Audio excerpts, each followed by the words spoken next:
But yeah, All good. Best way to launch it off. What's good, everyone? Welcome into the Sus Edwards Fantasy Football. I don't know if we're calling it a show or a bonanza. It's hard to say exactly at this point. But today we have a special guest, first time guest, Jeary Football. Jeary, how's it going, man? How are you doing? what up, man? Welcome. Thank you for having me. Yeah, happy to be on here. Hit me up recently. Glad we could make it work and get some drafters drafts in. I'm not too used to drafting over here, so I'm excited. Yeah, it's a fun little format for anyone who's not familiar. Drafters, we're doing 20 rounds, we're doing full PPR, no bonuses, so it's not exactly like DraftKings. One of the main reasons I like drafters is Underdog is an awesome platform, but I get so frustrated when I feel like I have a sick ass team and it gets nuked in like a week 15 pot. I'm like, bro, are you serious?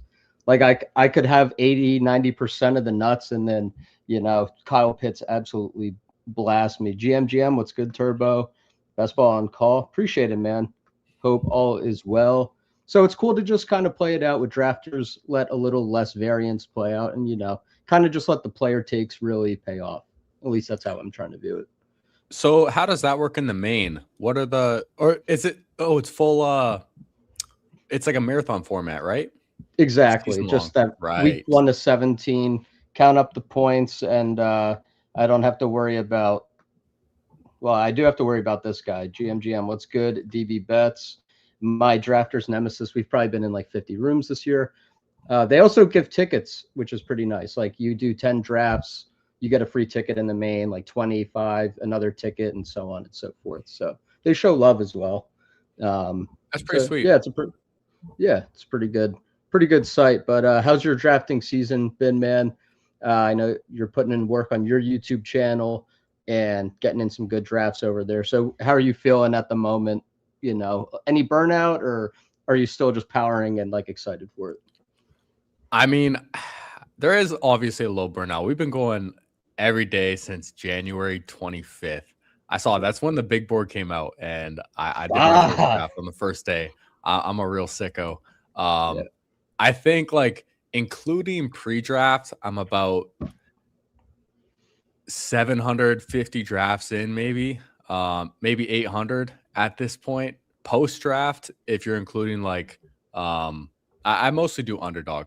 I do a little Sure. bit of DraftKings, but close to 600 at this point, I would say. So we're putting in volume for sure.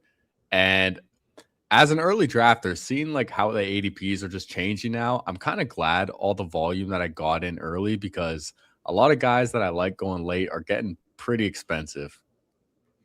We'll definitely got to get into who those are. It's a crazy landscape right now. Consistent unit, hashtag estrogen out. Couldn't have said it better myself. Could not have said it. So, who are some of your late targets right now? I got to keep them in my mind as this draft goes that you like. Even if the price is going up, maybe you still like it, maybe you're out. But who are some of the guys late that you're fucking with at the moment? As far as like who I consider a late round guy, I'll probably say like anyone in the second half of the draft.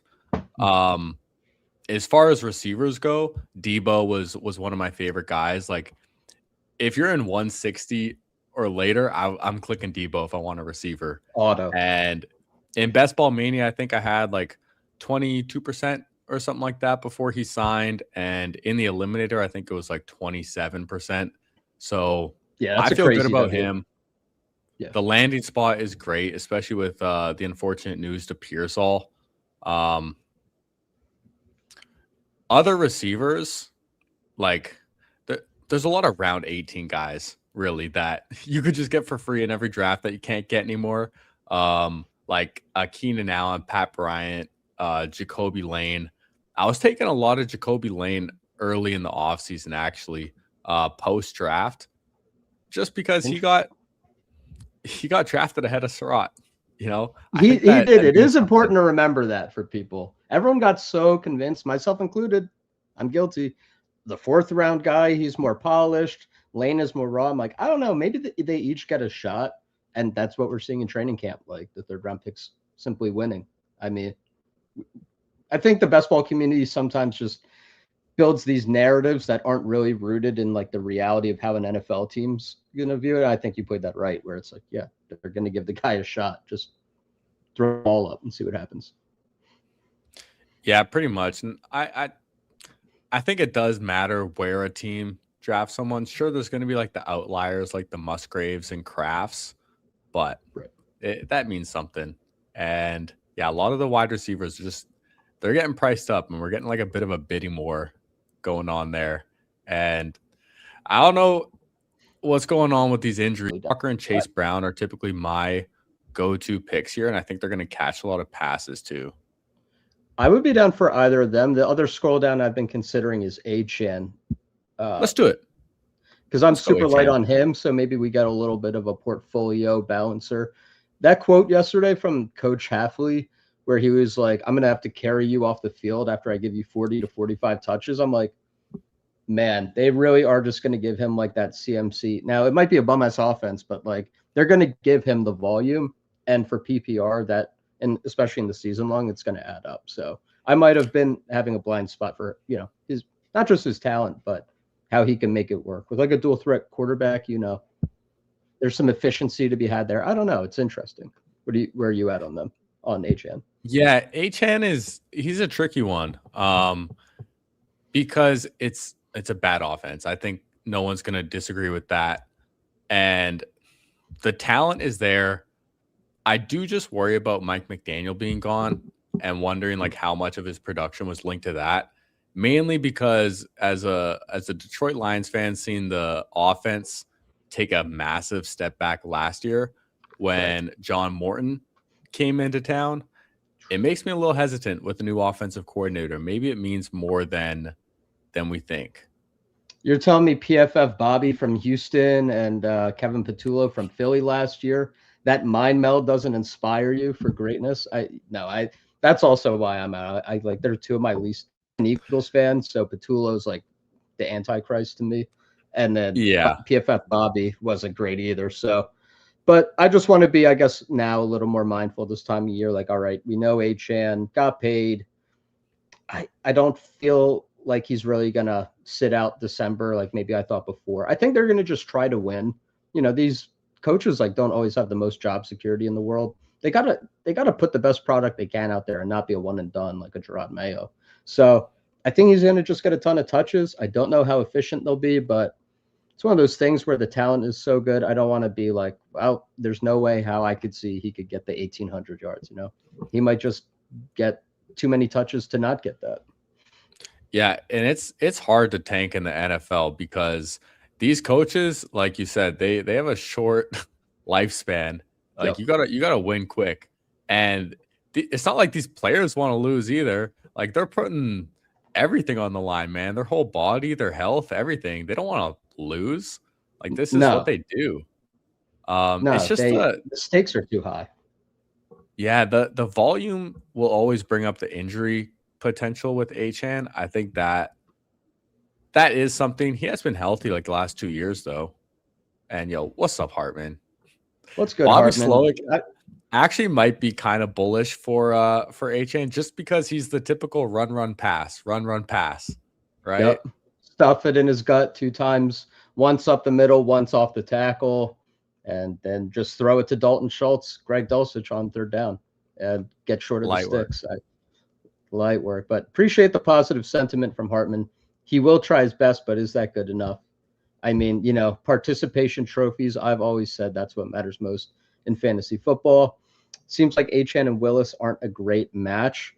Definitely not for the peak upside of like the Achane PPR scam, I feel like, but maybe for the rushing efficiency where like that dual threat of one guy running one way, the option stuff they could run. It could maybe keep some of the efficiency afloat, negating the loss of McDaniel. That's what I guess would be hopeful for on this team. Coming up on a turn here, do you have any like staples of the 3-4 turn or anything for this team structurally you like? It's tricky, man. The one guy that I've been wanting to get more and more of this offseason, especially coming to the end, is Colson Loveland. It's a little tricky to land structurally, but he can be so good and such a smash. And then we'll cue him up. I'm pulling him up a ton. I love Loveland. The running backs, I don't really like Kyron. Okay. Receivers, Ladd, Higgins. This is full point PPR and for the season long too.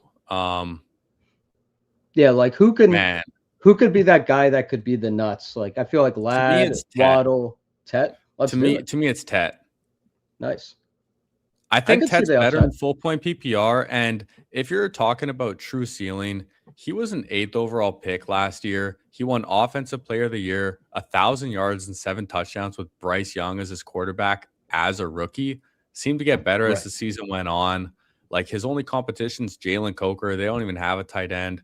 Their running backs, I don't like either of them. So he could get like 10 targets a game. He could get that Zay Flowers and JSN level, like 35% of the yard share. I was pretty hype on Brazel being there as like a clear out guy. So I'm trying to manage my disappointment of his injury. But at the same time, like you said, there's just such a lack of other targets around. He is probably going to feast on volume. And it's not just volume, it's he's getting volume because of his talent. Like he is sick and he could take a leap. I'll take HN at the end of that tier. He'd probably be top half first round if it wasn't the yeah, exactly. So it's like it's definitely baked in. I think he's probably objectively like pick 18, 19. But I've been talking about, trying to get a little more diversified. I don't want to do the James Cook Saquon thing like 50 times. Got to mix up especially when the reality is injuries hit us. It's like, okay, I want all the different combos I can get. Yeah, exactly. And how many entries are in this contest altogether? I'm curious. This one, I want to say it's like 100 something thousand. Yeah, and we're Um, competing against all 100,000. Yeah, 112 right there I saw. So we're right. competing against 112,000 people like straight up. Um if we just had the same team as, 10,000 people, we're not going to win. And So, sure, it's there's getting a there's little weird. micro edges like DB Betts is going to max this. You can take out his 150 entries, but besides that, it's pretty close to 112,000 entries. You're gonna. No, I'm just fine. But it, it is fascinating how 112,000 seems like a lot, and then you're like, oh, well, BBM is like just times that by 6. It's like holy fuck, that is daunting as shit.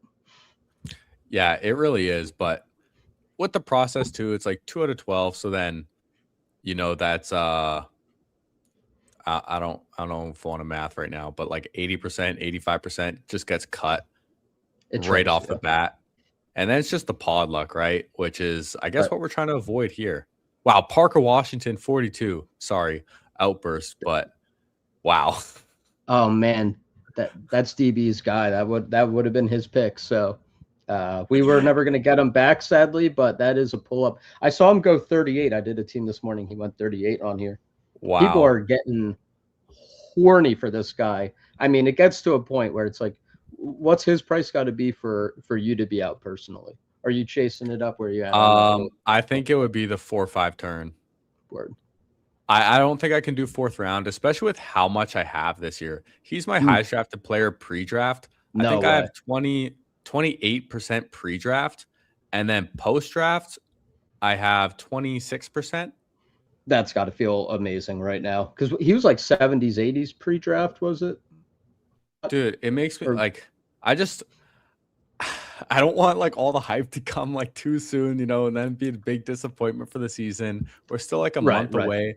I don't like opening my Twitter and just seeing Parker Washington highlights nonstop. It's like, okay, like relax. Because it starts to not feel real. It's like you feel like you're getting pranked at a certain point. You're like, can we just pump the Yeah, brakes man. on this? Um, I mean, Mike we'll Evans have would be a smash. Oh, he goes. Lamar, I love Watson, Lamar. Tate. I was gonna say for the season long points, and that could buy us maybe saving a bullet for another flex guy. So I'm Yeah. cool with that. Do you like the Watson faller? There's Tate, Price, Harrison, Tyson, etc. Um, we're thinking full ceiling. I think Christian Watson is the highest ceiling possible because we have to play like everyone's going to be healthy. Yeah, And I if Christian Watson's healthy for the whole year, he's a smash. I agree. I love him there. Anytime he falls, I'd like to scoop it if I can. And all our bye weeks are perfectly layered. I'm not Yeah, like that's important overly a too. stickler, but like I think everyone's got a different buy. So yeah. So far, we got Lamar Jackson, Devon Achane, CeeDee Lamb, Ted McMillan, Christian Watson, and Colston Loveland. We have upside at every position. Now we fill in the gaps. This start feels pretty fun. Yeah, this team's sick, and we have to tell ourselves that everyone's performing to their highest ceiling possible because that's the only way we're gonna win this, right? Yeah, And if all of these guys reach their ceiling, like this team's insane. absolutely. I think leaning into the hits and other platforms, it's definitely important to draft like you're right. But this, like, you really have to draft like you're right, like you, Yeah, if because you any have to one be of these right the whole time. guys, if any one of these guys misses a significant amount of time, then the team's dead anyways. Yep. So who cares? Yep. So play for upside, and that's not to say take like every Xavier Worthy and Keaton Mitchell share that you can, but you know, we have high these guys have high floors too, of course, like Lamar and Achan and CD and Loveland. So, if you get that Tet breakout and you get Watson sustaining his health, this is the type of team that can do it. Two out of 12, ship it. Easy work. Been loving the mid fifth Mike rather a smash or his hamstring is pulled off. Okay, sorry. I think maybe he meant either a smash or his hamstring is pulled off the bone by Mr. Tendernism. That is insane, but that is quite a visual. I'm trying not to think about that too much. Your guest is sharper than you, unfortunately. Many such cases. That is often the case, DB. However, if you were to come on the stream, you might break the streak. So let's see what my boy is cooking up right now. He's got the 0420, James Cook, Chase Brown, Brees Hall, Kyron. It's a fun start. Ramadunze, Harrison. So we'll see how it works out for you at the onesies and net receiver. Brandon Ayuk, wide receiver 3, question mark. Anyway, so let's see. This range, man, I don't know about you. I used to love this like 70s, 80s range. With how many bodies are just dropping like flies, it's like tough to find guys you like here, I feel like. It's gross. I think structurally a running back would be really important here. Um the quarterbacks are going to be tempting. Like if Caleb's there, it's tempting, but I don't know if we can afford that when we have an elite tight end and an elite quarterback already too. Right. And there might be QBs at like 108, 109. We feel fine with as that too, or Yeah, we'll see. even a Bryce Young, when I have Lamar, I genuinely feel fine with him as my second. That's facts. And we got it stacked. So Yeah. we got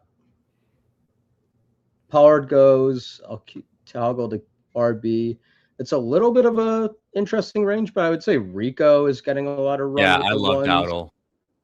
Okay, you do too. All right, Oh, he absolutely goes. brutal snipe. Fuck. Okay, just Okay, let me not freak out. Jonathan Brooks, are you into that, or is it too soon? I don't really like him that much. Let's. How do Dude, you feel this about sucks. Jaden Reed, Chris Godwin, any of those I guys? like Chris Godwin. If you want to go receiver, I like Godwin the most. Just to get a guy And in there then we'd like. I We think could we do do need the a running back. okay. The double elite tight end could be interesting, but can we scroll I down a little bit running back? Who could Yeah, possibly be there at the next turn? I think there might Dobbins falls sometimes with this Make injury. it Mason, stand. Jace, if you like double tapped like Mason, Um, JCM. I would just take any running back right here. If you want like Okay. Gainwell for the double Tampa. If you like Jonathan Brooks, we can go Jonathan Brooks for full ceiling. I'll go Brooks there. I usually don't pull him up there. However, we made a Carolina bet, and maybe I'm trying to be more open minded now. He's staying healthy. He's getting a lot of reps, and I think if this Carolina offense works out and it's proficient, and this definitely feels like a good team to stack Bryce on. Um, Brooks could pay this off if he gives you kind of the Chuba 2024, Rico Dowdle 2025. He would beat this by a couple rounds. So it's a fun, leveraged way to play it, hunting for upside. That Dowdle snipe was brutal, though. I totally agree. That usually doesn't happen. Yeah. Like the Tucker Craft would be nice too. But the double elite tight end already have an elite quarterback too. Feels pretty thin. But this is 20 rounds too, right? Yep. Okay.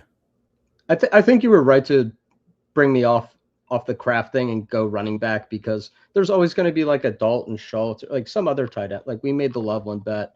There's always going to be a tight end at some point that's a value that we could fill in. Yeah. And the draft landscape right now, I feel like like it is everyone wants these running backs, especially in this range, because Yeah. it's so questionable. All these situations, we're starting to get a little information like JCM's officially the one that's, Right. boosting him way up. Jordan Mason's been getting steamed up more and more too. I'm glad I have a big bag of both of them, like 20 picks cheaper. So, Yeah. Pack those bags, and I'll still chase those up. But yeah, you could really have gotten some fun combos with them at like 128 and stuff at a point. Yeah, just pulling up these round 8 guys. Honestly, it's totally fine. We don't need to go to war all the time with like Cortland Sutton and Jaden Reed. They're cool, but like we just don't have to do that all the time. oh yeah, for sure. Godwin though, It'll like if be Godwin hits the ceiling, he's gonna be so good, and he's actually healthy in camp now too, which is great. and he's like really cooking in that slot role, bringing Zach Robinson in from Atlanta. I mean, it's not really similar weapons to Atlanta, so it's kind of hard to compare. However, he was with the Rams for a number of years. We know they love to use, Cooper Kupp in that way. He was there for that era. We know he is like really good friends with Liam Cohen, who just had this job 2 years ago. They apparently talk every day. I think there's a real chance Chris Godwin, and then who's this Ryan Heath had an amazing stat on Chris Godwin that pretty much Zach Robinson uses like motion, like live snap motion, like as the snap's taking place motion. And Chris Godwin is like top 3 in the league yards per route run with like Puka and someone else. So pretty much it's like a perfect fit, and we just need him to stay healthy. Yeah, pretty much. It's nice that a lot of running backs are still here. Chuba's been a So massive faller. that's a massive faller. I was just going to say, when we make the Brooks bet, do we lean into the 2 other backfields like Dobbins, JCM? I like JCM the most out of these guys. Okay, I would we'll definitely queue want to him take up. him. And then I'll Dobbins just is also peruse. interesting, but the thing with him in total points is his ceiling's so limited. It's like 15 points a game. But I don't really Oh know if shit. Chuba's better when we have Brooks. I do think we That's take my a running only. back though. It's either Chuba or Dobbins, whichever I you would say prefer, really. just at like 10 times out of 10, I would go Chuba over Dobbins in a nutshell. But just with the Brooks bet, leaning into the ceiling upside of it You know, all. If I'm down with Chuba though. Just doubling up on Carolina All right, backfield. ping pong it. Let's try it. I'm Yeah, down to ping pong like it. they can both be good picks, similar to like the Pittsburgh backfield. I'm down to do it sometimes. Take both of the guys like Jalen Warren and Dowdle if they fall to you, because it's just another way to get unique. And when we have Achan as well, and we Right. draft Achan where we did, we're expecting him to hit our starting lineup every week, especially full point Facts. PPR. He should be a starter every single week. So we're trying to fill one other spot, maybe a flex. And having Brooks and Chuba as options, I think feels really good. And there might even be some games where both of them do well, like Chuba and Rico had last year. It could also be the type of thing where like we know they love using a hot hand, and it's like you could layer the scores to hit really well. Where it's like, what if Chuba has like 7 games and Brooks has like 10 as the starter, and it's like a Panthers starting running back the last 2 years is like not even getting like a 4 or 5 turn pick. So if you're adding up a perfectly layered like 4 or 5 turn quality in the aggregate running back, like with these 2 guys, with Chuba falling so much, it's totally cool because you have the JCM bet, and then you can always leverage off of Dobbins later with like Coleman if you want, or there's other backfields to bet on later too. So I feel pretty good about that right there. It's probably, with how much one guy can consolidate in 1 week, but how much it could ping pong, I think that's maybe one of the best handcuffs because it's like I don't think you want to handcuff like Dobbins with like Coleman. I mean, I guess maybe you do if he gets hurt, but that feels like a really good backfield to capture because the weekly upside and floor is so high so often. Yeah, exactly. I think what do quarterbacks look like? I'm just curious. So Bryce Young is 156 on here. He would fit very perfectly with the Yeah, I think following that's turn. probably the move. And unless someone with Coker gets really excited at the 2 hole, Let's see. they only have one quarterback, but I think we would just have to push it anyways. Yeah, just play for the upside of it all. We get some potential fallers here in Kittle likely if any of those Yeah, guys I don't like Kittle. out on Kittle. Do you like likely Shakir is better in PPR for this format? Keaton Mitchell getting some of that I glaze from I think we take one more running back here, and then maybe we take yeah. one more receiver. Oh shit. Do you I like think Keaton Keaton? Missile just gives the absolute ceiling. C-Rod gives like a little more floor, but I Let's think rip the in that missile ceiling. is exciting. And then let's see receiver. Yeah. Shakir Stribling is having a crazy camp. He had a 70-yard Ooh, touchdown yesterday and 80 today. Shaheed I'm kind of Naylor. down for some Stribling. Like All Shakira, right. he's gonna get you points, but he's boring. Stribling could be a league winner. Right. And I'm pretty light on him. He feels like a guy who, I mean, he's having the kind of camp you would want to hear, right? And there's a Pearsall-sized hole in that offense. I have a lot of Debo. I don't have much dribbling. Um, pay off, and sometimes you take one, sometimes you take the other. I I just want to know why no one treats this guy like he was the 33rd overall pick. That's almost a first round pick, and no one cares. Yeah, I'll admit early on I didn't see the vision, but first part of it was like he got pulled up so high compared to consensus, like he wasn't really a pre-draft guy, you know. But then I looked into it more, and I was like, okay, I don't really feel him as like a X receiver on the outside, but like he's big, he's really fast, he's really strong, he's makes plays like yak. Like once you get it in his hands, he makes plays, and he's pretty good out of the slot. Like I actually see a lot of like young Debo in him, and like once I saw the vision of like how Kyle Shanahan uses these type of athletes and puts them in the best position to succeed, I'm like, all right, he's got the physical traits and does the thing. And now Pearsall's gone, so it's like you get the type of Shanahan archetype, and he's scored back-to-back 70-yard touchdowns in practice, and everyone's glazing him. I'm like, all right, I gotta. This feels like a thing now, you know. Yeah, like he's a young rookie with great draft capital, and one of his biggest competition at receiver just got injured out for the year, and his other competition is like a 33-year-old Mike Evans on a new team for the first time, who, I mean, he's been getting good reports, look good apparently, has like some injuries coming up already, which I mean was my biggest concern with him and why I'm underweight. And then it's Devo Samuel, who they brought in, who they just kicked out a year before. And yeah, he's going to be familiar. He's going to have a role, but he's not going to do what Stribling does. It's completely different.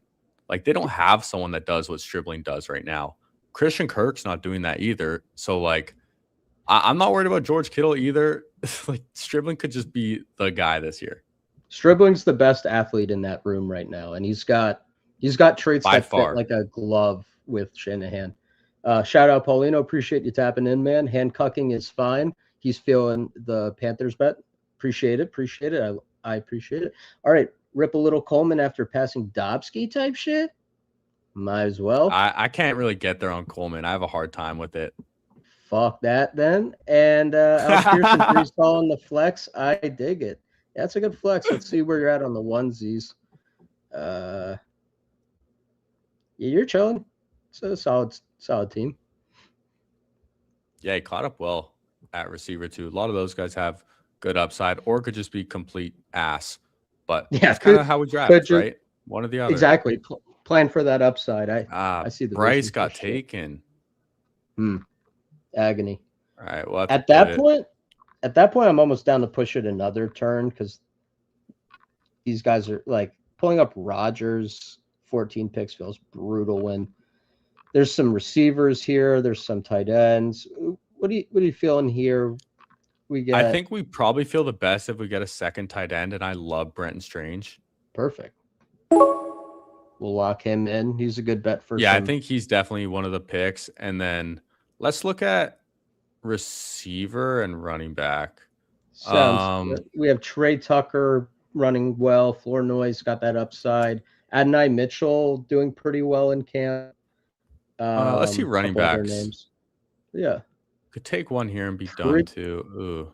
pretty brutal range unless I you're think we do just reach on a quarterback. I think we're probably gonna you want to lock up. feel the best about that. The only other thing I would throw out is if you wanted to gamble it and ruin a potentially good team would be like a Jets receiver with Geno on the next turn. He goes 180 here. It's pretty much, do you want to do Rodgers now and then a Steeler later, or like Omar Cooper, AD Mitchell now, and Geno later? If we have Omar Cooper available, then let's take Omar. Yeah, let's do All that. right. No risk it, I no actually like that. biscuit. I didn't see Omar for some reason. My eyes just completely glazed over him. But I like that idea actually. That's a good call by you. Lock them up there and pray and fuck it. If not, we get risks up later. You know, that naked Shadur Sanders thesis of the play. Do you have any of those like really late quarterbacks that you're into? Like the dead last round type guys? Not saying we should do that in this team, but the break glass in case of emergency if I need one has been Tua. word. Because although honestly, Michael Penix has kind of looked decent in camp from like clips that I've seen. Penix looks like he's throwing the ball better than Tua, but I think Tua is the week one starter, and he probably holds on as a starter for most of the year. That's I like that bet as well. I have probably 8% Tua at the moment. I'm so sorry, but you know I'm a Geno Sadiq merchant. I mean, what you have to keep in mind is you have one pick before we have two. So if you do something we don't like, we can do something you don't like, and that's the beauty of a free country. Yeah.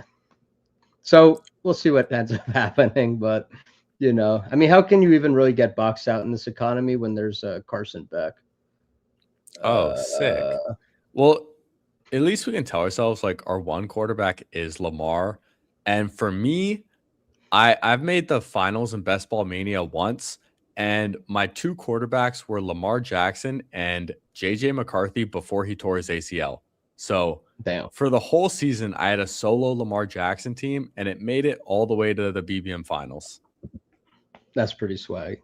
I mean, Lamar is the kind of guy who can just go off for like 27 a week. Like, if he has that MVP type season, I mean, there's so much hype on Declan Doyle, and like they're more creative than they've ever been in that offense. Like, I could definitely see the path. And honestly, if we got sniped on Geno, it's like, all right, Jacoby Brissett is probably going to play like 13, and he's gone.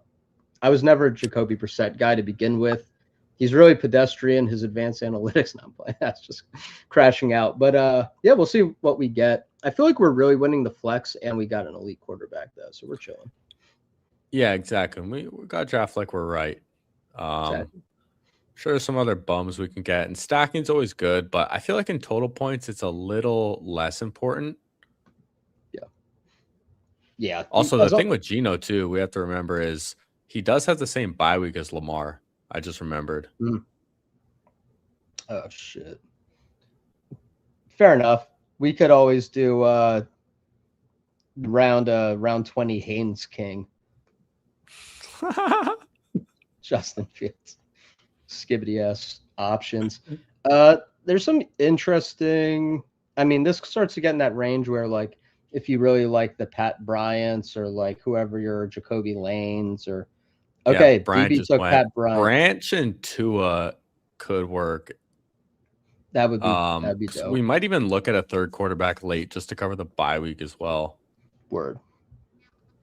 I'm with that. Would you still? So I'm down to do 3 quarterback if you want, where it's like Lamar and Geno are like our real contributors, and then we have like a bye week guy to keep us. I mean, who could also? Yeah, let's see running backs. Yeah. B-Rob, Ray Day, One interesting one is Vidal getting, the ping pong with Keaton. I do like B-Rob just as a straight like Yeah. handcuff. Ray Davis is also interesting. We're taking Geno for sure, right? Let's look at Okay. Yeah. receiver 2 though. Sounds good. Tesla, Um, Branch, can we scroll down a bit? Judy, Judy Booty. Judy Booty sounds insane. Dell, Ridley, I think we just Bateman, take the running Sarah. back here, maybe. All right, I'm with it. B Um, Rob. Brian Robinson or Ray Davis, whatever like handcuff you want. Either like they're the exact same bet to me. We'll do B Rob just because it's a different bye week than JCM and Mitchell. Mix it up and layer it. Oh, that's a good call. And so now we've got a 2-6-6-2, Lamar Jackson and Geno Smith, Devon Achane, Jonathan Brooks, JCM, Chuba Hubbard, Keaton Mitchell, and B Rob. Solid. CD, Tet, Watson, Godwin, Stribling, and Omar with Loveland and Strange. Feels very balanced, feels high upside. And now we just got to land it.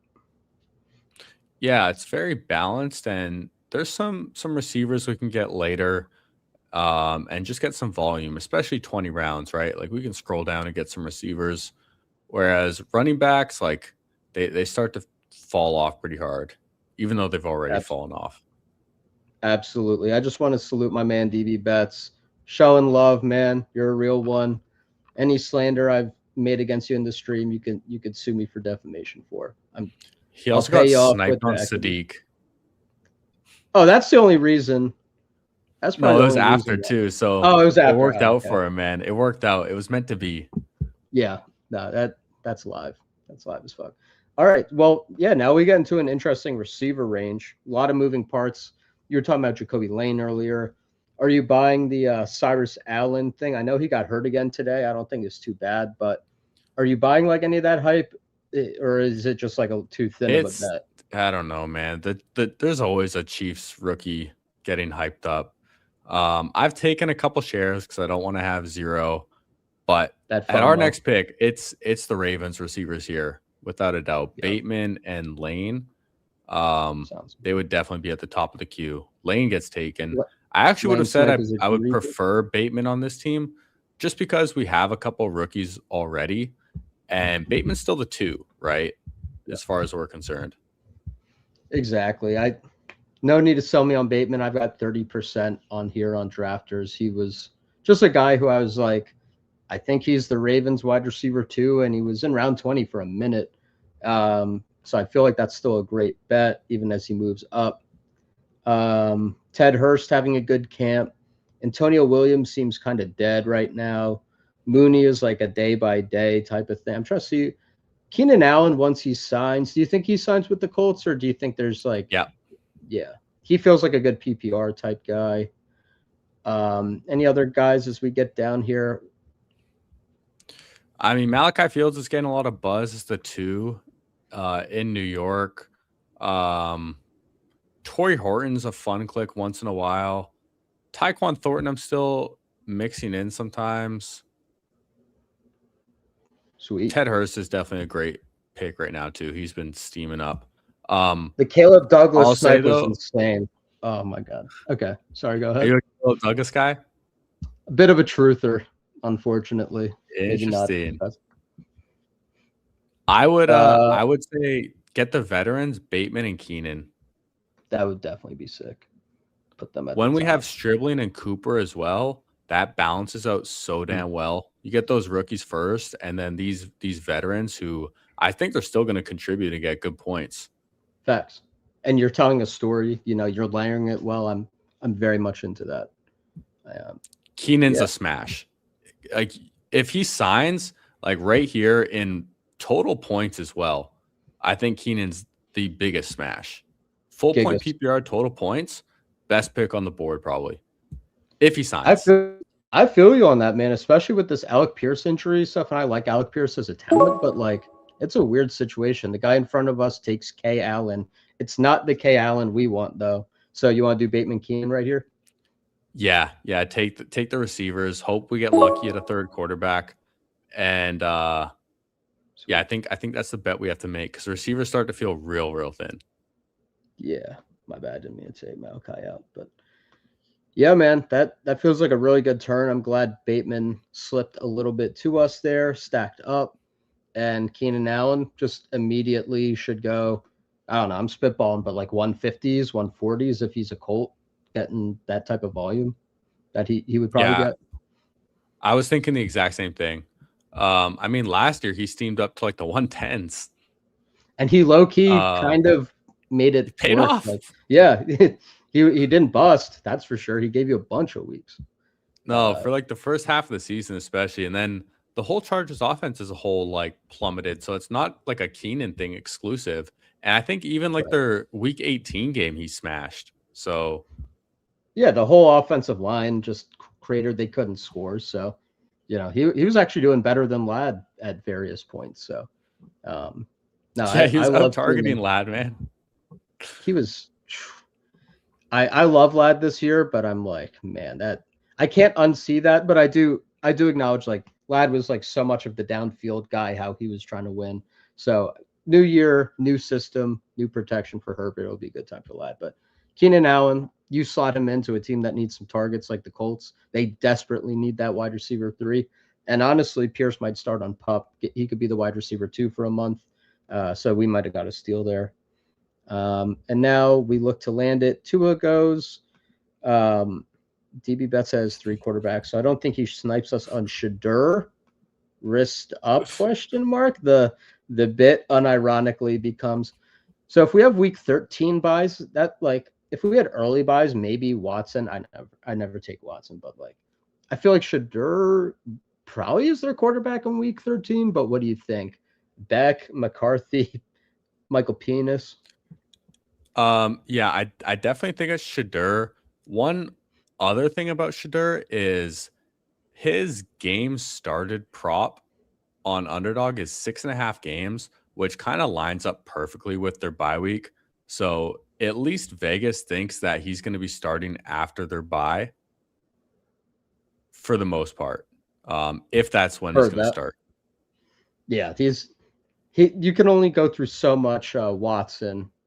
Uh, this is absolute torment. If DB Betts pulls this off, this would be diabolical. But no, DB, don't even play this fucking shit. He's You got argue with 3. me. He argues with me in Discord every day about why Deshaun Watson's the starter. Stand on business. Let's go. Watson for Shadur. He's trolling. Let it all play out. He's Oh fuck. trolling. Oh fuck with me, bro. Let's How many fucking receivers do go. we have? We got We got 8. 8? I would say I would say 9 is on this 9 is pretty cool. Just because we Yeah, don't have, because well, I guess we, I was gonna say if you want any running back, my favorite guy in like the last round is Kalen Black because he could just be okay. the RB2 for San Francisco, and if CMC goes down, he's a league winner. Um, That, but that's if pretty there's a receiver you interesting. like, I agree a receiver could be the move. Let's see if there's anyone that catches your eye. Vele's a fun For, click for me sometimes. I've heard good things about Chris Bell, but I don't know if I want like a Dolphins receiver and heard season that. long. Heard that. But he actually could be a decent pick because Chris Bell really hasn't been taken much, I'm sure, The other in this guy's like Jahan. contest. Do you like Jahan Dotson as like a routes better? Is he kind of Vele is kind of like the No, I same? like Vele more. All right, It's let's Vele run. or Kalen Black if you want a receiver or running back. Let's run Vele. Lean into capturing the Carolina thing, and then we've just got so many receivers, PPR demons, who can hit our Yeah, flex. we got sniped on Malachi Fields right before. That would have been a great pick instead of Vele. That, But Vele's not bad too. Like he's the clear number 3, and his competition is injury prone Chris Olave and previously currently injury prone Jordan Tyson. So Kellen Moore I'm offense still biggest target red zone. Fine, seems I'm fine to me. I'm fucking with it, man. I think I have 16% Vele on here, which might feel high to some, but a lot of that was early. It's like, yeah, like earlier in the summer It's we round didn't know 20. these later bets. Round 20, he's a routes bet. He's gonna run 65% minimum of these routes. And like you said, dude, like is there a more talented that happens to be so injured duo like Olave and Tyson are like, there's no way they both play 17 games. That's not like a medical opinion. I'm just like, hey, I don't see it. I don't see that happening. Yeah. Yeah, all these. Sorry, go ahead. My fault. No, you catch up with the chat. But best ball and call, laying out some of the greatest hits of the Chiefs fancy zeros. I took a lot of Watson early. I had Watson bags a couple years ago, just as like he's a quarterback, he could play. That shoulder for him, I just can't. I can't get there on him. Caleb and Unk's quarterback room, yeah, that shit is low key ass. We'll break it down. Caleb Williams, Aaron Rodgers, Kirk Cousins, Deshaun Watson, brother. I mean, Caleb is good enough to hold it down pretty much, but that's dicey. James Cook, Chase Brown, Brees Hall, Kyron Williams, very solid. Roma Dunze, Marvin Harrison, Matthew Golden, Pierce, Concepcion, Trey Harris. I love that receiver room. Finish off with a lot of good late targets. Tucker Craft, likely Fryermuth. If your quarterbacks can just hang on to employment, that's a pretty solid team. So shout out to D not ruining my day and making us swap Browns quarterback targets. Maybe this is the year Watson plays more than 7 games for the first time since 2020. Jerry, could it be the year? Do you want to make the bull case for Deshaun Watson in front of my large audience? Okay. No, he's ass. GG's. He's fucking cooked. Yeah. Sorry. Respectfully. Actually, not respectfully to him. I don't. He's right. The one guy Fuck him. I don't have to respect. Fuck him. I'm gonna piss on DB's bags respectfully. All right. Lamar Jackson, Geno Smith, Shedeur Sanders. So we've got our league winner. We've got Geno, who's gonna spike a couple times, and Shedeur fills in for us on a bye. Hey, maybe he gets another spike. Devon Achane, Brooks, Ja'Cory, Chuba, Keaton Mitchell, and Brian Robinson. How do you feel about that running back room? Dude, it's sick. I love it. Like, we got our hero running back in Achane, and I actually do like the double Carolina, Jonathan Brooks, Chuba Hubbard, because we're asking to fill like one spot, maybe two. Yep. And then JCM, potential breakout, Keaton Mitchell, super high spike week, which is just better in a season long. You don't need it to happen in the right week. And then Brian Robinson's strong handcuff. Yeah, that's perfectly how I like to layer a running back room. B-Rob in that Algier role, he's going to hit a couple times for sure. And that's assuming, God forbid, there's no Bijan injury. But if there is, wheels up. Yeah. CeeDee Lamb, Tet McMillan, Christian Watson, Chris Godwin, Stribling, Omar, Bateman, Keenan, and Vele. Tons and tons of points at wide receiver. Every week, even on a bye week situation, we're going to have really good scores across the board, I feel like. And then receivers are cooking. Yeah, I fuck with this team heavy. I like it too. And Loveland and Strange as 2 tight ends are sick. Like, Loveland is so good. And then Brenton Strange, like, he got paid, dude. Yeah, he got a bag. They like him, man. He reminds me a lot. I mean, I know he goes near him, but it just gives Jawan Johnson vibes where, like, he operates in that part of the field where that quarterback likes to throw, and Trevor Lawrence, he just peppers the middle of the field. So I think you're going to get a lot of Parker Washington, a lot of Brenton Strange. Yeah, and I've been drafting a ton of those 2 guys. Not much of the others. That's what's up. Underdog just tweeted Isaiah Williams may leapfrog Omar Cooper. Team's dead. Underdog tweets a lot of things, man. Shout out to Underdog, and that's what I'm going to say. Haha, DB. Oh, he might have just been doing a bit as well. I stay getting balked. I stay getting trolled and fake news repeatedly on this program. So that's also certainly a possibility. You never know. But if anyone's in here and wants to hop into Survivor, we just hopped in. Need 5 more to get going with that. I know you fuck with the Eliminator a little bit on Underdog. Is that one you plan on maxing or just doing half, or like where you at on like the entries and all that? Yeah, I'm maxing the Eliminator. I only have 10 more left to go, so I'm 140 deep. I've done a lot, and that contest is 85% filled. So I'm very happy with where I'm at, and I expected it to fill real quick. Once August hit, it's what happened last year, and yeah, I'm deep in the Eliminator streets. But this one's structured differently, right? Yeah, so it's just a hit on turbo, real tweet, not gonna lie. That's egregious work. I'll believe it I'm going to keep it a buck with you. I don't know who Isaiah Williams is. So maybe the chat can enlighten me. I don't know. Am I not a ball knower, chat? Chat, please validate me. Who is that? Do you know? Sounds like a receiver. Yeah. Okay. He was either on the Jets last year and like showed a flash or two, or he came over from the Lions like as someone who got cut. It's one or the other. He has. You are right. He actually did come over from the Lions. Okay, I thought it was a familiar name. I know my Detroit Lions, all right? I know these guys deep, dude. I know the practice squad and everything, man. We got the real round 20 demon on the stream today, folks. Drop a like if you know Isaiah Williams, or if you learned it from Jeary right now. That means you got to like the video. Them's the rules. Sorry, I just made them. He has 199 career yards, Isaiah Williams. I don't buy it, bro. That feels like the most fake. Am I coping? Let me know if I'm coping. I just don't believe he's going to play over a first-round pick, bro. No, that's just what happens in training camp. It's the same thing as Algier being listed over the depth chart with Jeremiah Love. It means nothing. As the biggest Kalani bro, it's like Kalani being over Jadarian Price. Like, it doesn't mean shit. Like, it's cute today. You get your screenshot, and then, you pay rake. So, but yeah, man, that was a fun draft. Looking forward to this. And as to the structure, as you were talking about, definitely different, crazy different. So every week for the first 14 weeks, it's 75, the top 75% in the whole tournament advance. There's like no pods. So it's just a massive cut line, but it's easier to advance. It's 75% versus 50%, and you don't have that week to week variance. So I feel like if you just build like a respectable, good team. Now you want to play for upside too, because so many teams get chopped, but like if you have a structurally sound team, you could just make a really, really, really far run. And like, you don't let yourself get too vulnerable with bye weeks and shit.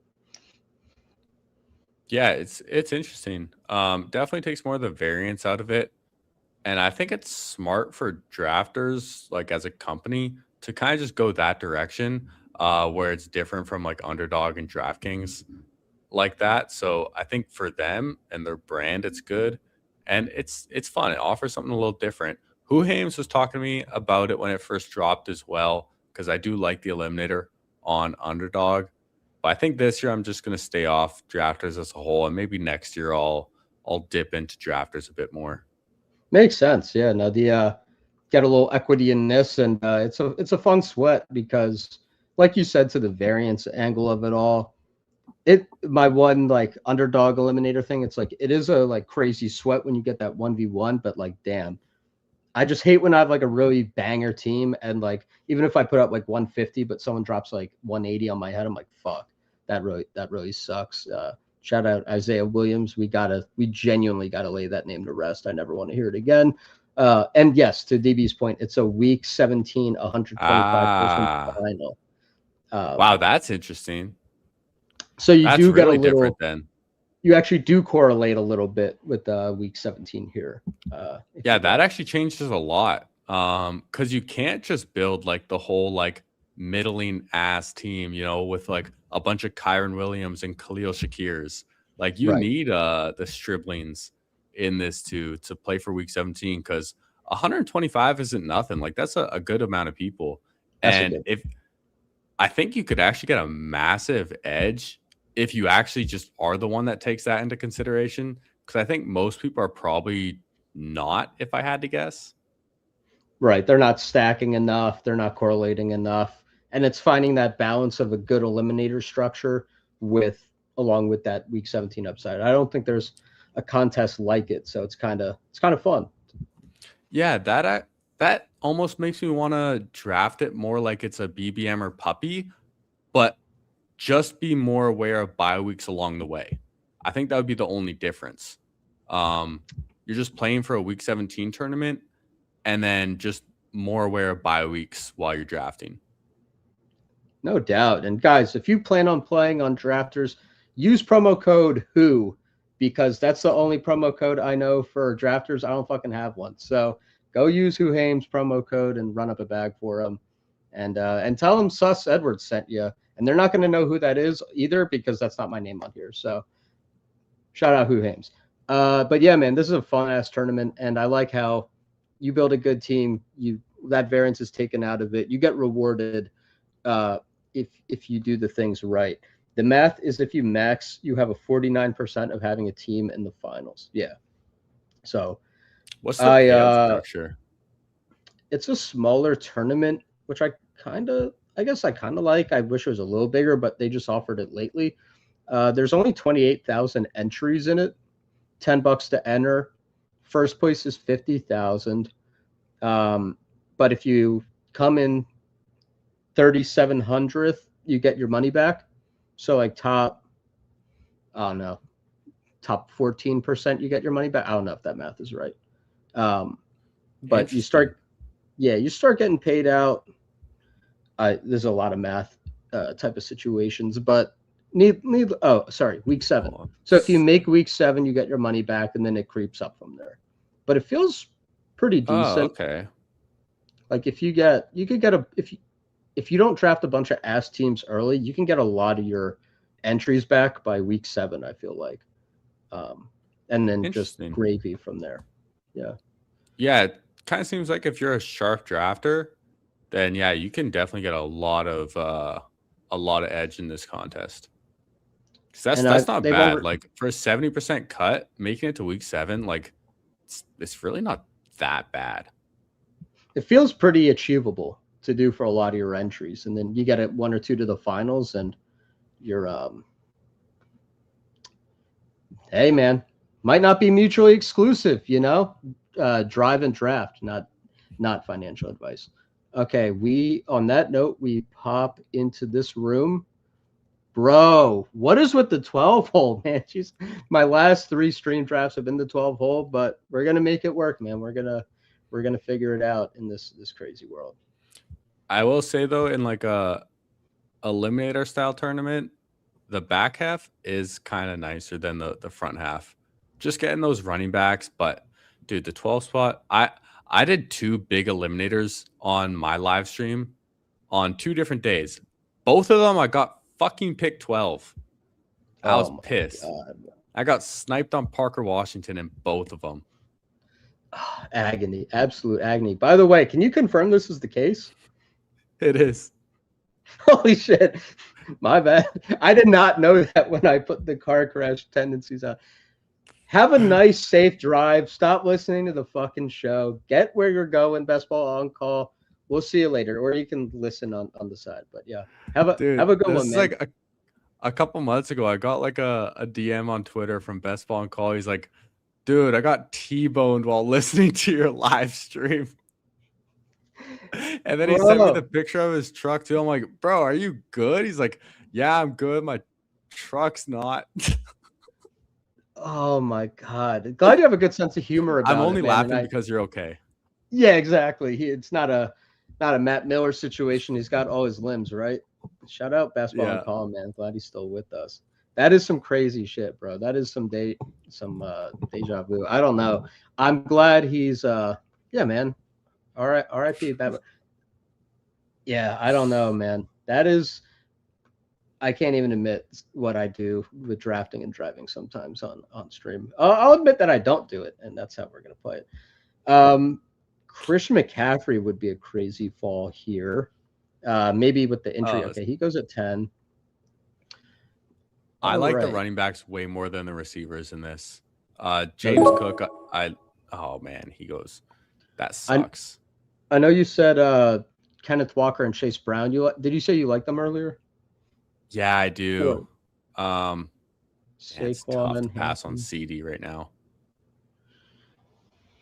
Did you want to do? I do think we take CD. Okay, we can lock him in. Yeah, I like the running back so much, but at 12, it's hard. I could pass on Jefferson, but I can't pass on CD at 12. Word. And then, yeah, it's Kenneth Walker or Chase Brown for me right here. And let's go Chase Brown today. Love it. Was hoping you would say that. I'm getting the feeling that Chase Brown could have. I mean, no one can do what CMC can, but I feel like he could maybe be second in the league in receptions this year. The way they're lining him up in the slot, and like I know a lot of times that seems fake, but it's like they don't have a real wide receiver three. It's Yeah, so they don't. concentrated in that offense. So like, are you kind of into Chase Brown at this like 1-2 turn? Like what do you think the real ceiling could be? Yeah, I love Chase Brown. I mean, when you look at his points, just like his straight up half PPR points, and this is half PPR. I think he had like 250 last year or something. And that was with Joe Burrow hurt for part of the year when he was like not looking good. But if Joe Burrow's Right. healthy, he catches a ton of passes. And also in the red zone, he's a big target for Joe Burrow, especially on scramble plays. I love Chase Brown. He made me a ton of money 2 years ago. He was my highest drafted player. I had like 64%. I was, Damn, in the Zach Moss year where yeah, he the took Zach that. Moss year. Yeah. Like round 10 or something. I was That was reaching tough. for him. I was taking him every single draft I possibly could because I was so convinced he was going to earn the role and be a smash. And I'm still playing with the profit from that year. So I'm happy about that. I wish I was tapped in with you then because I had 44% Raheem Mostert in that range. Oh, Not the best year for me. That was a fake cough, by the way. Yeah, I don't know, man. That was one of the times in my life. Can't make it up though. Yeah, Turbo's with you on CD and Jettas. How did you come to the Chase Brown like play that year? Because like that's such a good analysis of that situation and not just identify that room, but like get the right guy. Were you taking like a lot of Zach Moss as a leverage, or were you like, no, I've no. identified a guy? I think I had 1 or 2% Zach Moss.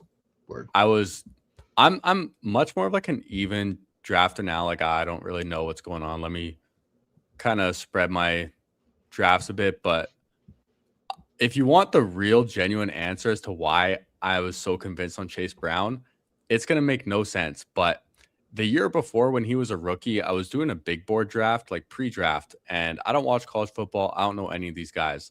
I was in around like 1920. I'm just scrolling down, looking at the list of running back names and for Yeah. no reason, just the name C Brown stood out to me a lot.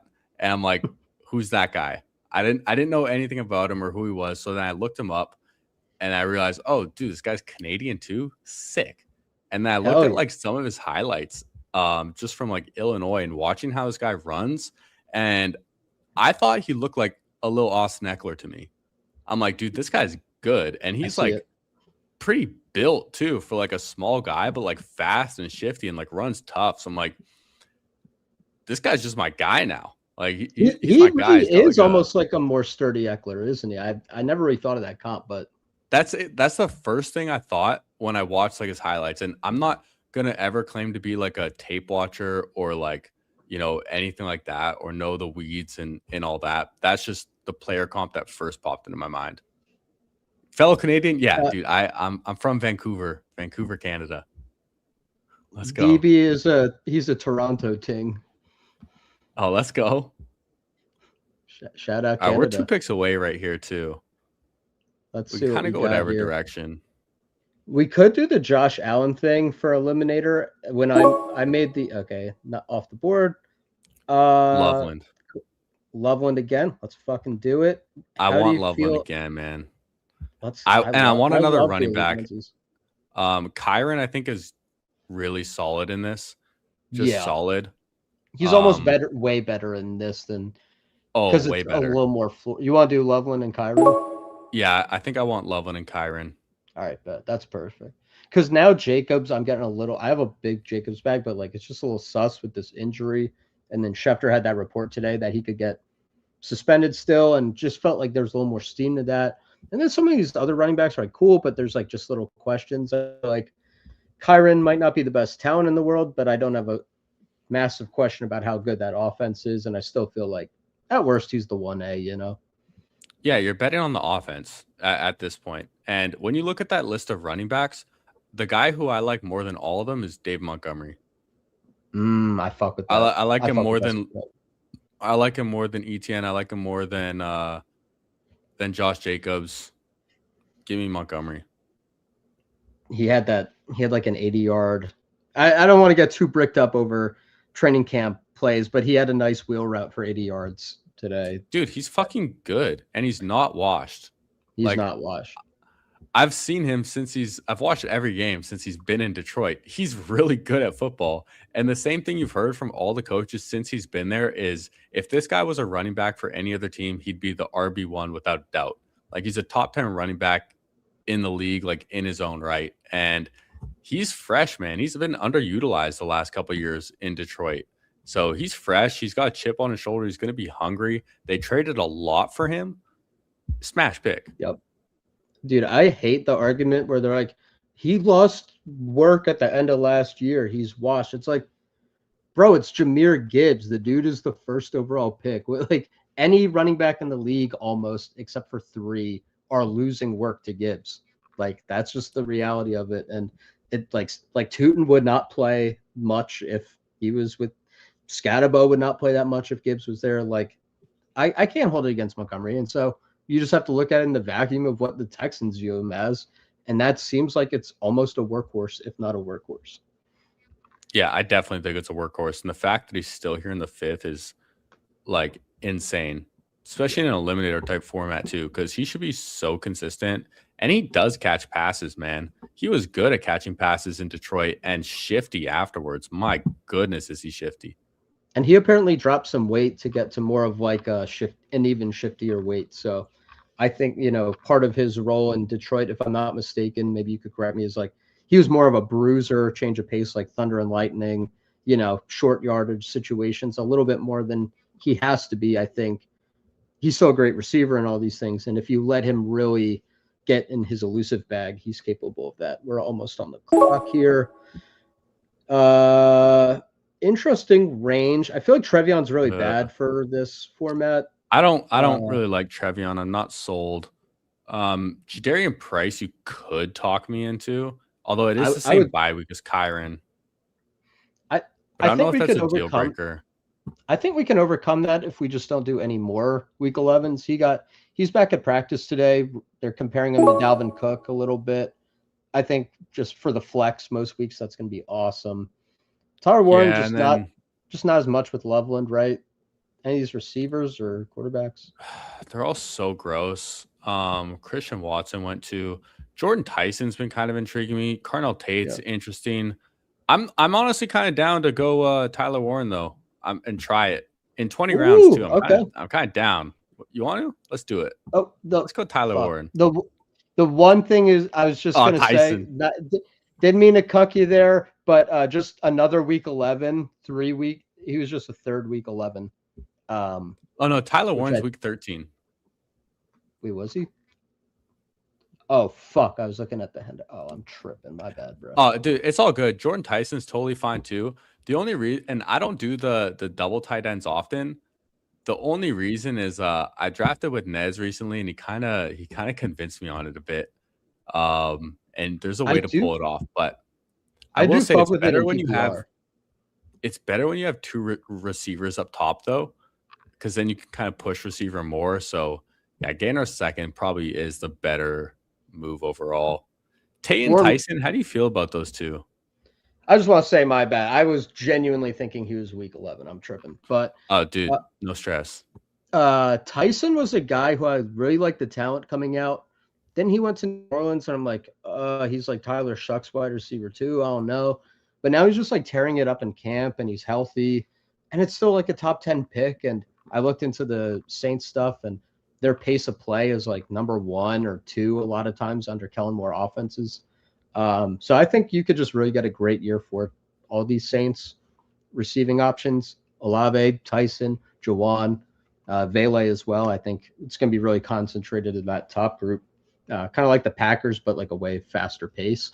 So I fuck with the Tyson click. Tate, I was really into Tate early. I still am into it. I think it might have been Zane Donani, but I don't know exactly who it was, who talked about how bad the offensive line is, and it's like really bad right now. And with the way Tate wins vertically, I just worry if he's going to be able to get as many of those like deep shots he really needs. I think he's going to be a great red zone threat and all that, but like it might be tough to hit the ceiling outcome for Tate. And in fact, a lot of the beat reporters for the Titans think because of that and just some of the chemistry so far, it actually might be Wandale leading the team in receptions and yards, and then Tate close with yards and then getting touchdowns. So I'm a little, I think I might be like Tyson neck and neck with Tate. And I don't know. Tyson feels like he's got the better hype right now. Yeah, I've been pretty out on Tyson like the whole year, mainly just because like injury stuff from what I've heard.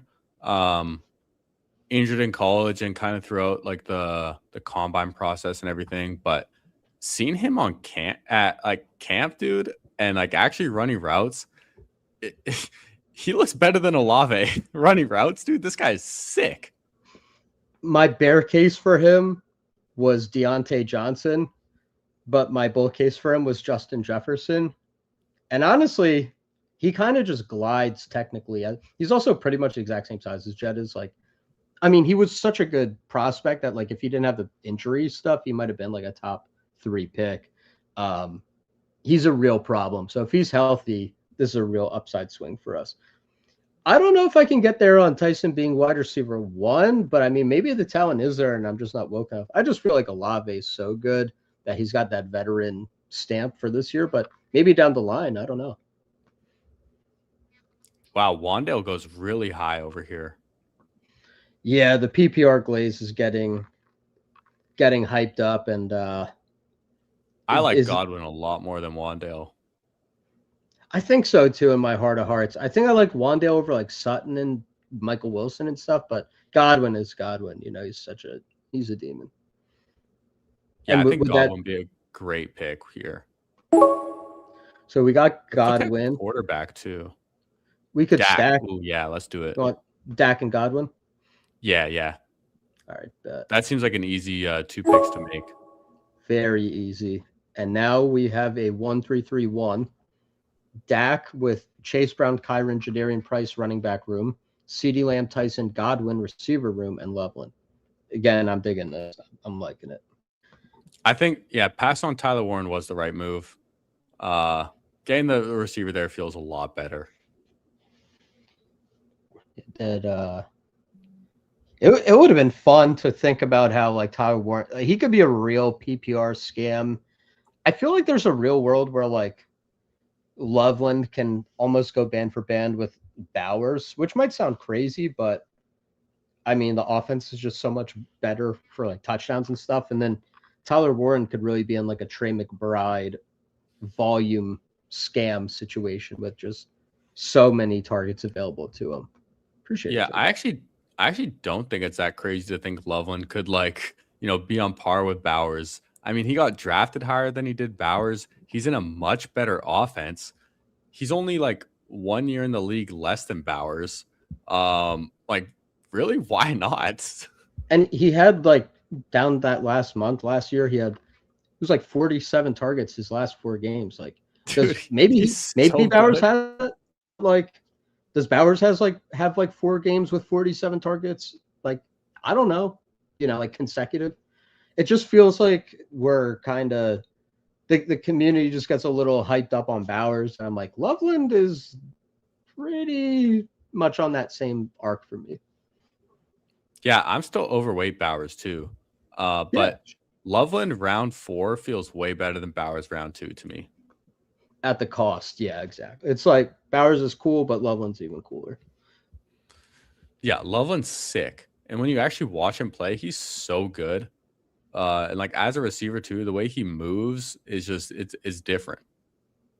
And now you have the burden, little groin. That's just going to affect some of the chemistry. There's just so many more opportunities now for Loveland to build the chemistry on top of that late season mega breakout he was having. So I think Loveland's real price should be like pick 32. Like, is he really much one draft ever? Yeah, I'm taking him above McBride. Fuck it, might as well. If I'm doing only one draft, like for a redraft league, fuck it. You're going to put your life in the hands of Carson Beck, or you're going to put him in the hands of Ben Johnson. Pretty much. I don't know about that, DB. I don't know. I do love McBride, but I really love McBride and Loveland this year. I think Bowers should probably be a little closer to them. Just because I think people are pattern matching it to JSN. It's like, oh, you get the Kubiak thing and you get this isolated receiver who could have a high target share, but like Bowers does not do the vertical deep stuff. Like so much of JSN's production was like sun running like a ton of bombs downfield, and like Brock Bowers is not like lining up outside and catching like a 50-yard bomb from Kirk Cousins. I don't even know if Kirk Cousins can throw 50 yards. So I think it's a slightly different bet than JSN, but I digress. Coming up on it here. Anything structurally you think, or just some best players I think we're available? gonna need a quarterback. Just with how we got boxed out in the last draft, I think at this turn we need a quarterback, and I think we'll feel a lot better about our team if we do. Running back looks completely dry. It looks beat as shit. Yeah. I was gonna say, if you like a quarterback here, the Pitts fall. If you wanted to do the double elite tight end, we get a 15 pick fall. So yeah.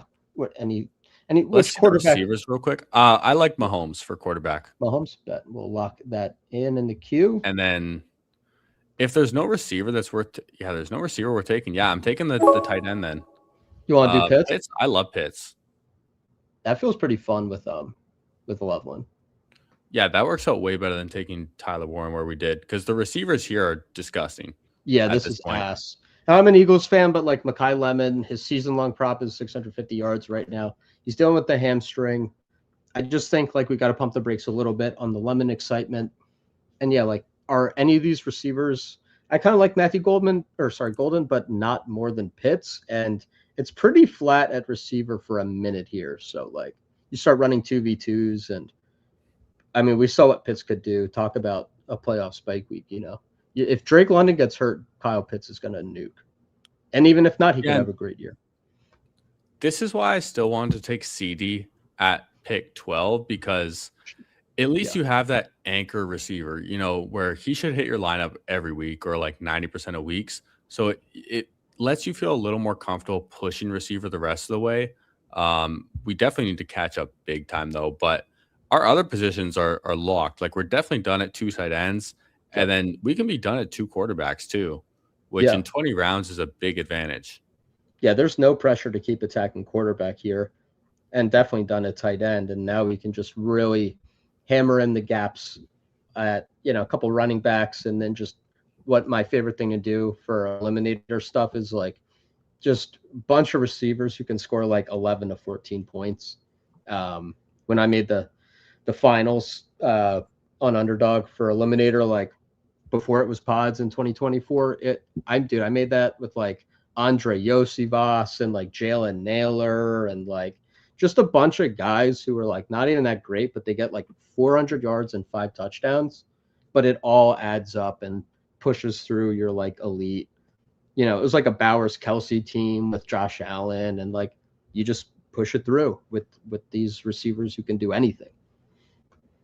Yeah, that's definitely interesting. And if you get like the couple of right guys, which I mean, that's why I like Keenan so late, right? Just like so late that can just like hit your lineup. And when we have CeeDee Lamb, he's the guy who can get 25 points for us. So we have that covered. And then if we just get a couple 15s, like we're cooking. Just ping pong that wide receiver 3 spot. Exactly. Yeah. It's best ball. Exactly. Coker's such a smash here if he's there. That's definitely a giga smash. Let's see what receiver got. I mean, Stribling's also still interesting. I feel like we got it, even if it's like definitely get one receiver here. I mean, is it an Aaron Jones spot for you? Ooh, Aaron Jones actually is a pick right here. Yeah, it's Aaron Jones, PPR. And then I think it might just be Stribling again. I don't know though. I love Shaheed, but Shaheed's another week 11 bye. Boston's interesting. We don't have any week 11s at receiver though. No, I could be talking to any of these. Strib. I think I would lean Stribling actually. Let's do it for the upside. Yeah, just the true league winning upside. The thing is, I just love Shaheed mainly in tournaments, like for playoff weeks, because a guy down here who can just spike into your lineup like Shaheed can is so valuable. And Yeah, for week 17, he plays the Carolina Panthers, and JC Horn might just lock down JSN. And if that's the case, they gotta go somewhere else, right? And Shaheed just exactly. might be that guy. Shout out to Turbo with the Trey Tucker tweet. Yeah, exactly. These type of guys, I think I'm Trey Tucker's in my top 4 expos on here. I need more Loveland. Yeah, man. I would get to it. I think he's going to keep steaming up. Not like a ton because he's so expensive already, but like he's going to tick up a couple picks. He might flip a couple names on the board. And with how rigid ADP can be up there, I definitely want to try to get some. If you can get any like pick 40, 41 Loveland, I would do it. Yeah, I'm big on Trey Tucker too. If Trey Tucker's here at the next turn, that'd be a smash pick on this team, especially. And Loveland, if he's there in the 4th round, I'm taking him at this point because one thing about best ball is, yeah, like getting the picks right is really important, obviously, like nailing good picks and players that smash. But one thing that's equally as important is avoiding the landmines and the guys who are Mhm. just going to nuke your team, and especially at the expensive prices. And when you look at the guys in round 3 and in round 4, at least half of those players are going to be complete busts at their ADP. And so Loveland, who's someone who I feel so confident about and so strong about, like his talent, his opportunity, it's just a great pick to make and locks down your first tight end too. And I'll be honest, when I was like pre-draft and like even a couple months ago, I was like looking at the rounds 2 to 5, and I was like, I don't know, man. I feel like the drafts are really efficient this year. I don't really see the landmines, but like now we get closer to the season, and like those warts on the profile start popping up, and some of those bets that we felt really good about a couple months ago, they don't feel quite as good. And Loveland is the opposite of that. Like you couldn't feel better about his opportunity, the coach speak, how he finished his season. So yeah, that he might. There's definitely a world where Loveland is like the guy you wanted in round 4.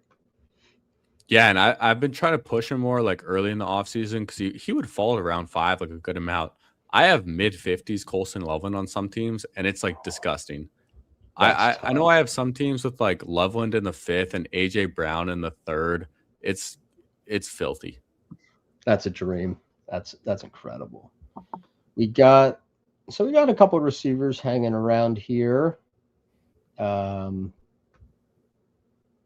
let's see what falls back here. Aaron Jones was a great pick, by the way. I'm glad you pointed that out. He just fills such a nice little PPR gap for that team, before it gets real gross. Um, and now we're in an okay spot to attack receiver. Trey Tucker, like you said, would be really awesome if he falls. But if not, there's other names here that have been making some buzz in their respective camps. He goes. Yeah. Let's There's look at running back too, real quick, yeah, just in case. Jaden Blue is interesting to pull up. heard that. No, we're showing that quarterback. Um, Oh, there Blue goes. would you consider for the flex any of these tight ends or no? Dude, honestly, like Chig at this price is kind of just the best player available. He might just project better because we're filling in a lot of flexes now. Like Well, he might just now project. we're saying like our tight end can hit our flex, which Yeah, I'm actually comfortable with, especially in 20 rounds. You know, yeah, full I'm PPR. cool with Pace that testing. actually. If you want to go Chig, I'm All with right. it. And And then any of these guys, oh, Trey they're Harris so has been making disgusting. I think Malik. I would take dude, is it bad that I want Dontavian Wicks most out of all these guys? You want to rip it up? I'm down. Yeah, let's just reach for it, man. You're Eagles guy. Tell me about Wicks. You mean new Keenan Allen, as they're calling him? The glaze is up there right now. He is getting hyped up. Mekhi Lemon's not healthy, and it's giving Dontavian Wicks unlimited opportunities right now to build a rapport with Jalen Hurts. And honestly, Wicks profiles as a really good outside receiver. He's a great blocker. This is a team that's going to want to run a ton. And so I think he's going to really establish a strong role all year. Even if Mekhi Lemon comes on at some point, there's no guarantee they take Dontavian Wicks off the field in 2 wide receiver sets. Given his skill set and his familiarity with Sean Mannion going back to Green Bay. And so he's always been a dude who can hoop. Like he's always been able to get open. That was never the problem. It was like drop issues and just like little consistency things that you can see from young players. But he's seems like he's cleaned those things up. He's had some of the best highlights of camp. And I'm like, I feel like I'm getting the Eagles potential wide receiver too. And people are like, oh, how valuable is that really? It's like, I don't know. Like for years we were taking, and I get it's like a different talent profile, but like Jalen Hurts has supported 2 wide receivers like every year. Like there were so many years where it was like AJ Brown 1,400 yards, Devontae Smith 1,000. That's like 2,400 yard pie. You're telling me that we can't get like 1,200 for Devontae Smith and like 800 for Wicks, which would be a smash year if he gets a couple touchdowns too. So I love Wicks. He's one of my he's in my top like 9, 10 receiver exposures right now. Yeah, exactly. And once we get to this point in the draft, like who cares about ADP, especially when we're at the turn? Like we see Malik Washington went at 162. Like, what are we doing? Pat Bryant's already off the board. Cyrus Allen's already gone. Like we were not getting Wicks back. And he can help out early in the season with Stribling and Tyson, Yep. If Lemon, just isn't on the same page with Hurts or they make him earn his role, it's a great pick. And Hurts has always supported 2 receivers, as you've said. That was a good shout there. I was like almost afraid. I was a little scared to mention it so early, but I'm like, yeah, man, now I've got that confidence. Let's rip them up here. No, man, say your guys, because it seems like we're on the same page with a lot of players, which always feels good when you stream with someone. Because yeah, I'm just meeting you as well. I didn't know nothing about like your exposures or players or guys you're into. So finding out that we like a lot of the same guys, that always is a good omen. Loving it. Loving the synergy. Now we're in a spot where, again, I think we're chilling on quarterback. Gross. They're pretty brutal. Would you pull up a Lane or a Bateman? Would you any of these? I would pull up Keenan. You want to not risk him coming back. We could pull up Keenan, and I don't know how it goes in drafters, but I'm down for him for sure. Judy and Booty, I like a lot too. We have a lot of week 11, so not a receiver though. Let's see. We'll lock up Keenan. Do you have a favorite between the Judys and the Booties? Both week 11. I guess Booty could get traded somewhere really fun. I think I would take Booty. Okay.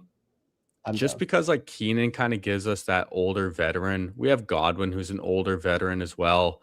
And this is 20 rounds. If we want to get like another crusty vet, we can get one later.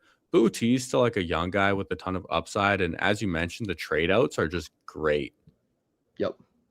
There's so many teams that are going to need a receiver. I mean, they already do, and that's only going to continue to be the case. I have a decent amount of pre-draft Judy. I worry that he's going to definitely start the year. I wonder if he stays in that mix, or if he gets traded. And then I just get worried about a guy like his personality. Like he's so much more talented than where he goes, but at the same time, like he just gets in these like moods and he checks out. And I'm like, I want to have some, but I don't want to be too over reliant on it. And getting my getting my booty up, my booty exposure increased. I'm trying to say is I think a good spot to do it. I think you're trying to say you're twerking up that exposure. I'm doing tricks on it with the booty shit. No, we had to get him on this team. I think there's some great potential locations for him. I mean, would it be a Sus Edwards stream if I didn't say something mildly out of pocket? DB Bet says his team is ass. That might be the first admission of such a thing on Human Record. We'll check it out at the end, but I like where we're at. We're probably going to grab a couple, like running backs, at least one or so that can like give you that upside, or maybe hit your lineup up, because we have 2 weeks. We need 2 running backs and a receiver. I like that. And if Zach Charbonnet is there, I'm running to the podium. Because at this point, like you're getting guys who are probably going to be zeros and not hit your lineup anyways. And we at least expect Charbonnet back at some point. So hopefully DB Betts doesn't want a running back on his team, or at least not Charbonnet. I would definitely be down. I mean, at that point, it's like a 40 pick value. My whole brand is tied to George Holani. However, I did just take my first Charbonnet share yesterday in months because we got the report that he might be back sooner than expected. And if that's the case, he's just a way better pick than this price would suggest. Although I'm not trying to make DB Betts take him right here. So I'm going to tell DB Betts that George Holani is listed as number 1 on the depth chart right now. So did you think of that, DB? I actually wouldn't mind Holani on this team too. And I did forget we have Jadarian Price, so we have to be careful about bye weeks, but we're getting 6. If they overlap, like whatever, we got to make it there anyways. And it kind of gives you a good balance, for just the Seattle backfield, kind of like how we did with Carolina in the last draft. And at these prices, it's like, man, Jadarian Price, I'm a huge talent bet guy, and like I've started to see more of the vision on his talent lately, and he's getting rave reviews to match it. And so if you could ping pong, if you just view it like the Kenneth Walker and Charbonnet roles, it's like, I mean, that's pretty cool if you get Kenneth Walker and Charbonnet, but at pick 60 and pick 204, that'd be awesome. So we can definitely smash Charbonnet here if he's here. Yeah, Charbonnet and Lane. Oh, Lane just went. Damn. All right, so we'll Charbonnet grab is a smash pick. Do you want to do Cooper Kupp is like another one of these eliminator ass clicks for PPR? Jeremy. Let's scroll down a little bit. It's all gross, dude. Did Caleb Douglas go? He did. I think Cooper Kupp might just be a decent pick. It is full point PPR as well, which is going to help Kupp. He's only we're like half PPR. What do you win? But here it's like 12, 13, 11, 11, 12, 11. A couple duds in there too, but he keeps you afloat. Yeah, I'm with it. We have other spike guides for like the week 17 final. Cooper Kupp could just help us get there, and it's only our second week 11 at receiver. Yeah, the week 11s don't feel great, but we don't have any at quarterback, and we still have 2 available tight ends for that week. So we're looking all right. We're chilling. Yeah, we got all our top receivers in Loveland. So 70% cut. So there's going to be a lot of other teams with other week 11 buys stacked up too, I'm sure. Like we're not the only team. Just the function of like any team that gets cut earlier probably had earlier buys, more statistically speaking. So yeah, whereas like if you're in the 1 out of 2 pod on underdog, you're cooked. If you're like way overstacked on a bye week, but you could get lucky enough, in the whole group of people. Yeah, where like Chase Brown has a good week and one of our quarterbacks. Like if our studs do their job at all, then I think we're chilling, because there's also going to be so many, a lot of people are like, you want to get the buys out of the way. Or, people are like, oh, the teams are going to be way better at the end. But the other phenomenon to that is there's so many more injuries that accumulate as the year goes on. And if there's like too many injuries, the teams can get weak again at the end.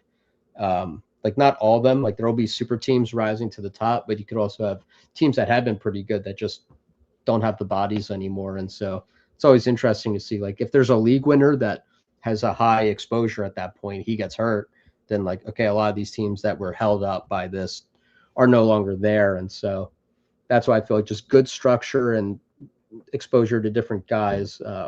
With a couple of these, like Keenan Allen is a guy I would do like 70% of in this contest. But earlier guys, I like to mix it up, layer the bye weeks and all that good stuff. Yeah, it doesn't matter so much near the end. Just get guys that can help you along the way. And full point PPR is so good. Such a smash. All day. So running backs here. Running backs do we have? Do we have 5? We have 5, and then 3 of them have the week 11. So I would say like a Braylon Allen, someone we feel like can really give us like anything that week 11 with a projectable-ish. role. Yeah, And I then you would. said you like Kalen Black. Um, Yeah, I would also consider James Conner here. He might be getting traded for pretty soon, possibly even to the Lions. Who knows with this Pacheco thing? Braylon Allen that'd be goes. That pretty would have been a cool. great pick too. See if there's any other running back names. Damon Claiborne, Jalen Wright, Seth McGowan getting run with the twos, Brashard Smith. Yeah, Shard it gets Smith, it could be a sneaky pick with Mahomes. Sounds like he's yeah, the number 2 on the depth chart. that's Been making interesting. some noise at camp.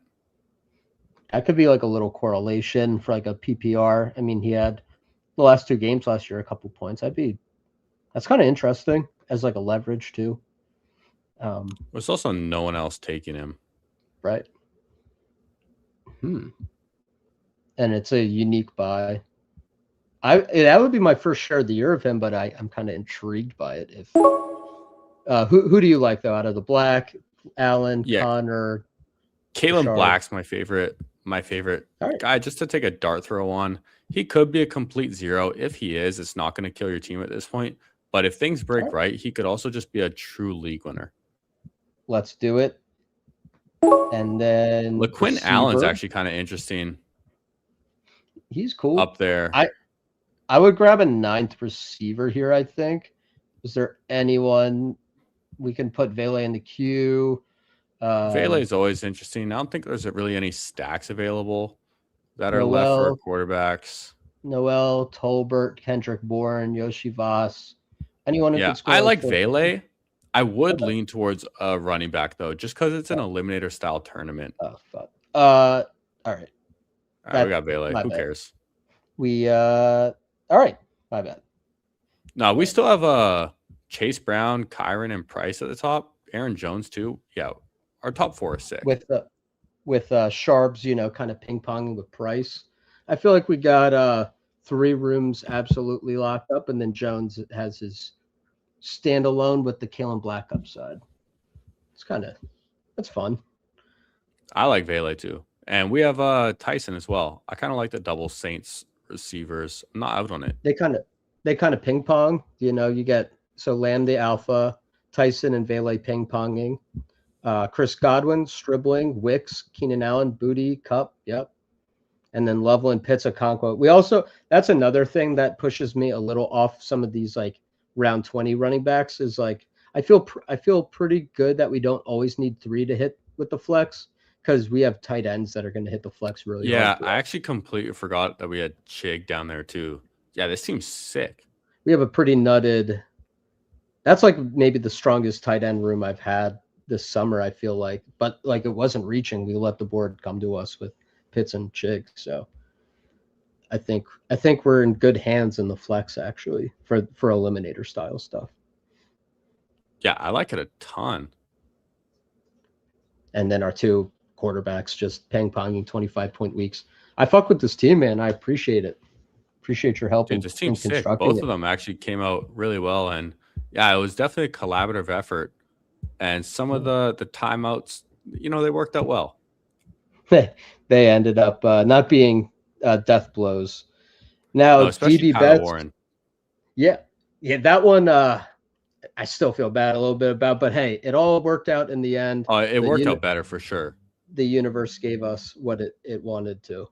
DB Betts, number 78. Trevor Lawrence, Malik Willis, Jacoby Brissett. All right. I mean, I can see the vision. Just need Brissett, I think, to play through those weeks, but I assume he will. Where are you at on like the Brissett Arizona? Do you trust him to play like 3 months, or could he get yanked before that if it's bad?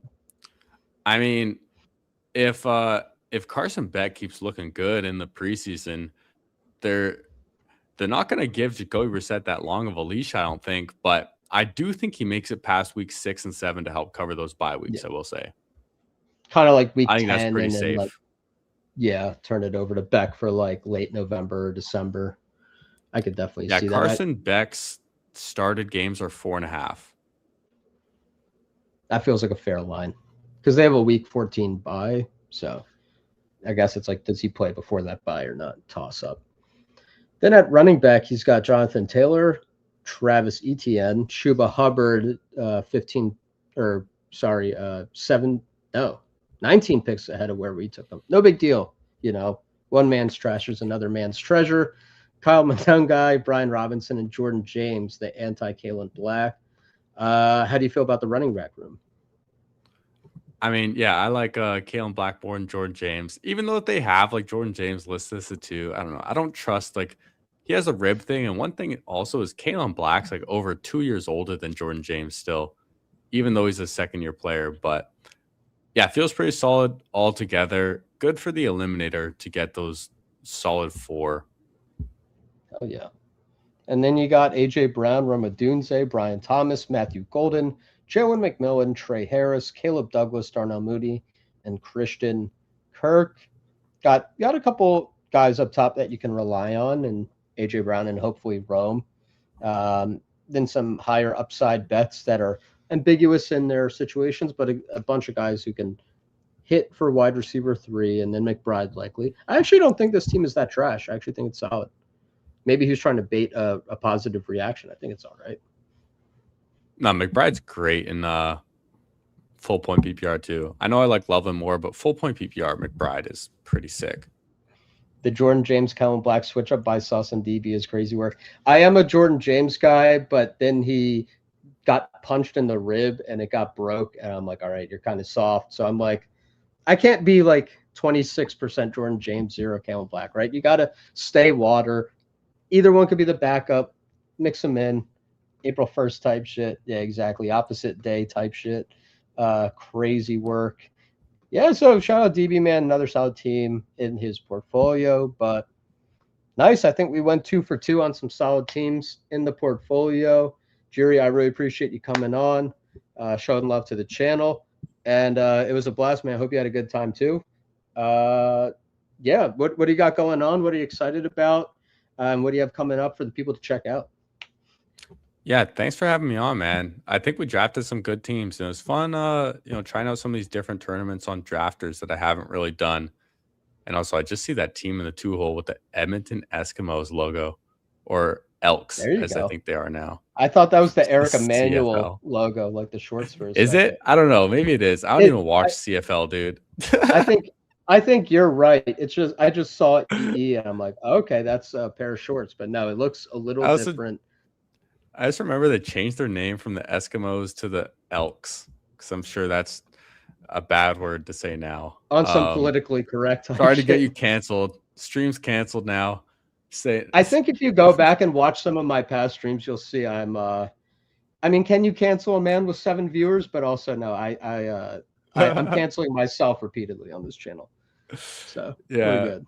Yeah, but Twitter, YouTube at Jeary Football. I stream every day. Mostly on Underdog. Sometimes DraftKings. Maybe we'll check out some drafters eventually. But yeah, that's what we're doing, man. Keeping this volume going. Home stretch in August. Try not to get too burnt out, Exactly. Keeping it light, keeping it fun, not taking it too serious. Y'all, you got to go check out Jeary's streams. He's streaming all the time. And, once the best ball streams, once the drafts are over, it's not going to hit the same. So check out his streams now, while the vibes are still super high. And I'm sure he'll have some in-season stuff. Do you like to do any of the DRs? Do you know what you're going to do in season? Still thinking about it at the moment? Yeah, I don't do any BRs. As far as in-season content, I really haven't given it much thought. As far as like pre-recorded videos, live streams, I think what I'll probably do is like once a week, maybe twice, I'll just press live and talk about like my best ball teams, portfolio, how things are going. You can also easily just see how you're doing in the eliminator as well, like on a week-to-week basis. So I'm sure I'll do that, but not the daily or the amount that I'm doing now. That's for sure. I got a lot of other stuff going on in the fall. Heard that, man. It'll be good to get some real life balance again. But until then, enjoy his content, guys. Appreciate you guys stopping by. From Jeary, from Sauce Edwards. Till next time, peace.